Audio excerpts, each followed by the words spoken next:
Is this the under-the-radar move that finally stabilizes the most volatile part of our game? Or are we just recycling the AL East's leftovers, hoping for a miracle? Welcome back to the channel. Everyone, we need to talk about depth. We need to talk about that terrifying moment in the 6th or 7th inning when the starter gets pulled, and we all hold our breath. The Toronto Blue Jays front office has been busy quietly making moves in the shadows while the rest of the league chases the headlines. Today, we are breaking down a signing that might not sell 1 million jerseys tomorrow, but could save a dozen games in July. The Blue Jays have officially signed left-handed pitcher Josh Fleming to a minor league contract with an invitation to Major League spring training. Now, before you scroll past this thinking it's just another depth piece, let's look at the bigger picture. We are talking about a guy who knows this division inside and out. Fleming isn't a rookie. He's a battle-tested arm who spent 4 grueling seasons in the trenches with the Tampa Bay Rays. We all know what the Rays do. They find value where no one else sees it. They turn overlooked arms into weapons. Fleming was part of that machine. He debuted in the shortened 2020 season and has logged over 250 innings at the highest level. But here is the conflict. His numbers are a roller coaster. We are looking at a career ERA of 4.77 and a WHIP of 1.433. On paper, that doesn't scream Cy Young, but baseball isn't played on paper. It's played on the mound in specific matchups against specific batters. The Jays are betting that they can unlock the version of Fleming that frustrates hitters, not the one that gets hit hard. This is a classic low-risk, high-reward gamble. But in the AL East, these are the gambles that define your season. To understand why this signing matters, we have to step into the time machine and look at the context of the American League East. Historically, the Blue Jays have struggled to find consistent left-handed relief. Think back to the seasons where we had to rely on guys pitching out of position or overworked starters coming out of the bullpen. It's a nightmare we don't want to revisit.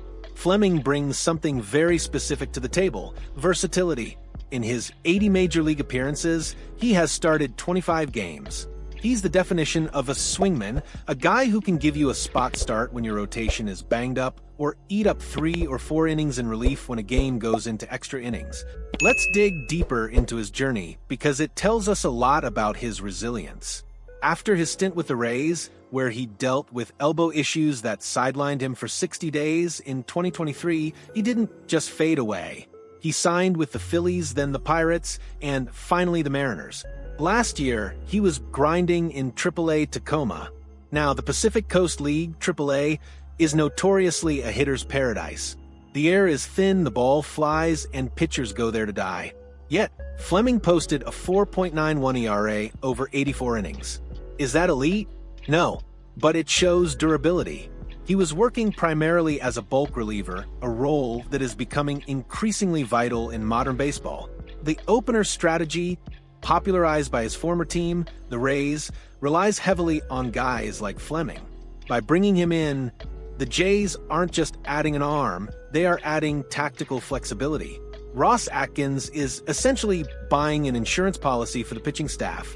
If a starter goes down in May, do you want to rush a prospect who isn't ready, or do you want a veteran who has faced Aaron Judge and Rafael Devers before?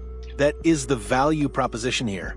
Now let's get into the nitty-gritty analysis and project what this actually means for the 2026 roster. Why Josh Fleming? Why now? The answer lies in the data. Fleming is not a strikeout artist. If you are expecting him to blow 99 miles per hour fastballs past hitters, you are going to be disappointed. His strikeout rate in AAA was only 4.7 per 9 innings. That is incredibly low for modern baseball. However, Fleming has a superpower, the ground ball. Throughout his career, he has induced ground balls at a rate of over 58%. In the Rogers Center, which can play like a launch pad when the roof is open, keeping the ball on the ground is survival. He limits hard contact. When he is on, batters are beating the ball into the dirt, leading to easy double plays. This signing creates a fascinating competition in the bullpen. Fleming joins a crowded room of lefties including Brendan Little, Eric Lauer, Mason Fluharty, Jimmy Burnett, and Javen Coleman. This is going to be a dogfight in spring training. The impact on the roster construction is massive. If Fleming makes the team, he likely takes the long relief spot. But what if he doesn't? Because it's a MLB deal, he provides depth in Buffalo without clogging up the 40-man roster immediately. It's a zero-risk move for the front office.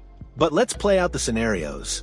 Best case, the Jays pitching lab tweaks his grip, he rediscovers his 2020 form, and becomes a reliable 3.50 ERA guy who saves the bullpen from burnout. Worst case, he gets shelled in spring training and gets cut.